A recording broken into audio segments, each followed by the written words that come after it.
किसी ने गीता की एक आसान ट्रांसलेशन भेजी जो मैंने पढ़नी शुरू की तो दरवाजे खुलते गए, खिड़कियां खुलती गई कि अल्लाह कहता है कुरान में कि भाई मेरी बात नहीं मानोगे तो मैं जहन्नम की आग में जलाऊंगा। गीता में भगवान कृष्ण कहते हैं अर्जुन को कि मैंने तुम्हें सारा ज्ञान दे दिया, सारी बातें समझा दी, अब ये तुम पे है, तुम मानो तो मानो, नहीं मानो तो नहीं एक मानो। दफा लतीफा हुआ, फैसलाबाद हम गए, बड़े मौलवी साहब थे, उनकी दुकान पे माल खरीद रहे थे, तो किसी ने कहा पहले पंडित साहब का बिल बना, फारूक पंडित का। तो बस तकफार, तो ये क्या करते हो, फारूक भी लिखते हो और पंडित भी लिखते हो। इसी तरह कुरान में है कि आप सिर्फ एक अल्लाह की इबादत करोगे, बाकी अगर किसी की इबादत करोगे तो आप जहन्नम में जाओगे। गीता के कि कहीं आपको कन्फाइन नहीं करती कि आप सिर्फ कृष्ण जी की पूजा करोगे या आप गणपति जी।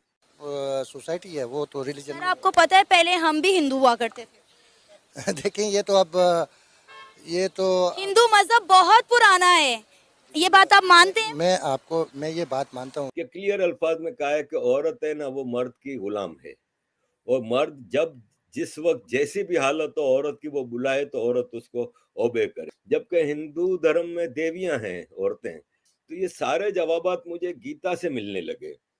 और फिर मुझे एक खूबसूरत धर्म से इंट्रोडक्शन हुआ। तो छोटों को प्यार और बड़ों को नमस्कार। मेरा नाम है गौरव और आप लोग देख रहे हैं आपका यूट्यूब चैनल द भारत। तो दोस्तों आज हम लोग फिर से देखने वाले हैं पाकिस्तानी मीडिया का एक बहुत ही एक डिबेट में आप लोगों को दिखाने वाला हूं, जिसमें कि यार पाकिस्तान के कराची के पूर्व मेयर जो हैं वो कहते हैं कि मैंने जो है वो भगवत गीता पढ़ के बहुत कुछ सीखा है जो कि मैं कुरान से नहीं सीख पाया। उन्होंने कुरान और भगवत गीता के बीच में डिफरेंस बताया है और साथ ही साथ है उन्होंने जो है वो पाकिस्तान के ऊपर में भी जो है वो बहुत सारी बातें रखी है जिसको कि हम लोगों को जानना चाहिए, क्योंकि हम लोगों को बहुत कुछ नहीं पता है। और भाई दूसरे धर्म के बारे में भी जो है वो थोड़ी बहुत नॉलेज जो है वो आप लोगों को रखनी चाहिए। तो पहले तो चलिए ये वीडियो हम लोग देख लेते हैं, जिसमें कि ये भी बताया गया है कि पाकिस्तान की जो एक बहुत ही फेमस यूट्यूबर है सना अमजद, वो ये कहती हैं लोगों से कि आपको क्या पता है कि आप पहले हिंदू थे और अभी मुसलमान। तो लोगों का आप रिएक्शन देखेंगे तो आपका जो है वो हंसी छूटने वाला है। तो सबसे पहले तो चलिए ये वीडियो देख लेते हैं, फिर बाद में हम लोग बातें करने वाले हैं। ट्रांसलेशन भेजी जो मैंने पढ़नी शुरू की तो दरवाजे खुलते गए, खिड़कियां खुलती गई। और बेसिक सवाल ये था मेरे जहन में कि अल्लाह ने सबको पैदा किया है और अल्लाह बहुत ही रहीम है, करीम है, बहुत ही काइंड है। तो फिर मैं ये सोचता था कि फिर एक काइंड है वो कहता है कि जो कलमा नहीं पढ़ता उसको मैं जहन्नम की आग में जलाऊंगा। तो मैं सोचता था कि यार मेरे बच्चे हैं, अगर उसमें से एक बच्चा मेरी बात नहीं मानता तो क्या मैं उसको आग में जला सकता हूँ? तो जब मैं एक इंसान नहीं कर सकता तो वो रहीम व करीम कैसे ये कर सकता है? तो मुझे गीता में इसका जवाब ये मिला कि अल्लाह कहता है कुरान में कि भाई मेरी बात नहीं मानोगे तो मैं जहन्नम की आग में जलाऊंगा। गीता में भगवान कृष्ण कहते हैं अर्जुन को कि मैंने तुम्हें सारा ज्ञान दे दिया, सारी बातें समझा दी, अब ये तुम पे है, तुम मानो तो मानो, नहीं मानो तो नहीं मानो। इसी तरह कुरान में है कि आप सिर्फ एक अल्लाह की इबादत करोगे, बाकी अगर किसी की इबादत करोगे तो आप जहन्नम में जाओगे। गीता के कि कहीं आपको कन्फाइन नहीं करती कि आप सिर्फ कृष्ण जी की पूजा करोगे या आप गणपति जी की। वो कर्मा पे सारा जोर है कि अपने अमल अच्छे बनाओ, इंसान, जानवर, फल फूल पौधे हर चीज का ख्याल रखो।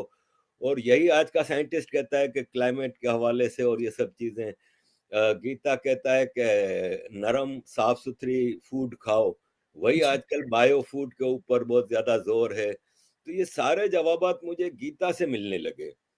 और फिर मुझे एक खूबसूरत धर्म से इंट्रोडक्शन हुआ जिसमें सारे इंक्लूसिव फैसिलिटी फेस्टिवल्स हैं कि आप सारे फेस्टिवल्स, एक तो फेस्टिवल्स का धर्म है, इसमें कहीं कोई मार कुटाई ये वो नहीं है, नॉन वायोलेंस है टोटल। और इसमें इंक्लूसिव है कि आप सबको अब दिवाली की बर्फी खिलाएं, आप सबके साथ मिलके होली मनाएं, दिवाली मनाएं, ये वो। मुसलमान कहता है नहीं सिर्फ हमारे फेस्टिवल मनाओ, बाकी फेस्टिवल मनाना हराम है। इस तरह की कई चीजें मुझे कई सीख मिली जिससे मुझे ये फील हुआ कि ये जो हिंदू धर्म है ना, सनातन फिलोसॉफी, ये ऐसा नहीं है जैसे इब्राहिमिक रिलीजन में है कि एक आदमी आता है और कहता है कि मैं जी हूँ प्रॉफिट, मुझे अल्लाह ने भेजा है और मुझे ये किताब दी है और ये आसमान से उतरी है और ये रूल्स ऑफ लाइफ है, ये आपने हर हालत में फॉलो करने और तलवार के जोर पे। जबकि सनातन 50,000 साल के इवोल्यूशन से बना है और ये एक दिन में एक किताब में एक आदमी ने आके नहीं दिया है। इसमें वेद आए, पुराने आए, गीता, रामायण, इसमें मुख्तलिफ दौर में मुख्तलिफ सीख दी गई और एक बेसिक आइडियोलॉजिकल फैद डेवलप हुआ जिसमें कहीं भेदभाव नहीं है। ठीक है, बाद में कोई कहता है कास्ट सिस्टम आया, ये सब पॉलिटिकल है। और ये जब इन्वेडर्स का जमाना था, इसमें इन चीजों को ज्यादा एक्सप्लॉइट किया गया ताकि मालाइन किया जाए हिंदुइज्म को, और अब्राहमिक रिलीजन जिन्होंने यहाँ पे इन्वेजन किए थे वो अपने आप को यहाँ पे फेमस कर सकें या एडजस्ट कर सकें या ऑक्यूपाई कर सकें। तो बाकी अदरवाइज मैंने देखा है कि जैसे औरतों के हवाले से सबसे ज्यादा मुझे मुश्किल ये आती है कि देखिए दुनिया की 50% पॉपुलेशन है ना, वो औरतें हैं, लेडीज हैं, फीमेल हैं, महिलाएं हैं। और इस्लाम में क्लियर अल्फाज में, आज सुबह ही मैंने वीडियो लगाई है कि क्लियर अल्फाज में कहा है कि औरत है ना वो मर्द की गुलाम है, और मर्द जब जिस वक्त जैसी भी हालत हो औरत की वो बुलाए तो औरत उसको ओबे करे। और एक तरफ कहा जाता है कि इस्लाम ने औरत को इतना बड़ा दर्जा दिया कि इसके पांव के नीचे जन्नत रख दी, लेकिन वही माँ अपने शोहर से के हाथों पिटती रहती है, वही माँ अपने बेटे की इजाजत के बगैर घर से बाहर कदम नहीं रख सकती। विरासत में आधा हिस्सा, गवाही आधी। प्रॉफिट मोहम्मद कहते हैं कि मैं जब घोड़े पे बैठ के उड़ के आसमान जा रहा था अल्लाह से मिलने के लिए, तो मुझे जहन्नम दिखाई गई, तो मैंने देखा जहन्नम औरतों से भरी हुई है। तो एक औरत ने सवाल किया कि या रसूल अल्लाह ऐसा क्यों था? तो बोले इसलिए कि वो अपने शौहर की बात नहीं मानती, यानी गुलामी करो तो तुम लोग तो 50% पॉपुलेशन के राइट्स तो वैसे ही खत्म हो गए। जबकि हिंदू धर्म में देवियां हैं औरतें, मुसलमानों में कोई देवी नहीं है, लेकिन हिंदू धर्म में देवियां हैं। कहीं हमने हिस्ट्री में ऐसा नहीं देखा कि भेदभाव हो कि औरत की आधी विरासत है या आधा हिस्सा है या ये वो। हिंदुस्तान के मुसलमानों ने पाकिस्तान के मुसलमानों की इन तमाम बातों का जवाब दिया है और आज ये वीडियो हम दिखाएंगे पाकिस्तान की अवाम को और उनसे जानेंगे क्या उन्हें अब भी लगता है कि हिंदुस्तान में रहने वाले मुसलमान महफूज नहीं है, ना उन्हें आज़ादी हासिल है और एक बदतर जिंदगी गुजार रहे हैं। तो आइए जानते हैं इस सारे मामले पर पाकिस्तानी अवाम का क्या कहना है। तो जिस वजह से वो उस तरह आज़ादी से नहीं रह पा रहे जो उनको आज़ादी मिलनी चाहिए। सर आपकी इस बात का जवाब मेरे पास एक वीडियो में है, मैं ये चाहती हूँ आप ये वीडियो देखें फिर मुझे बताएं। मैं कुछ क्वेश्चन पूछ रहा हूँ, इसको आप थोड़ा समझ नहीं पा रहे होंगे। कुछ हमारे बाहर के लोग हैं जिनको ये लगता है कि भारत के अंदर अजान बैन है, लाउड स्पीकर पे कोई अजान देगा तो उसको पुलिस वाले अरेस्ट कर लेते हैं। आपके यहाँ जितनी मस्जिदें हैं उसमें लाउड स्पीकर लगे हुए हैं? हाँ, सब में अजान होती है? सब में अजान। कितनी बार होती है? दिन में 5 बार। जो लोग ये अफवाह पाकिस्तान के फैला रहे पूरी दुनिया के अंदर कि भारत के मुसलमान ना नमाज पढ़ पाते हैं, ना त्यौहार मना पाते हैं, ना सही से जी पाते हैं, उनसे आप क्या कहना चाहेंगे? अरे अफवाह फैलाने के लिए उनका तो काम ही है। हाँ।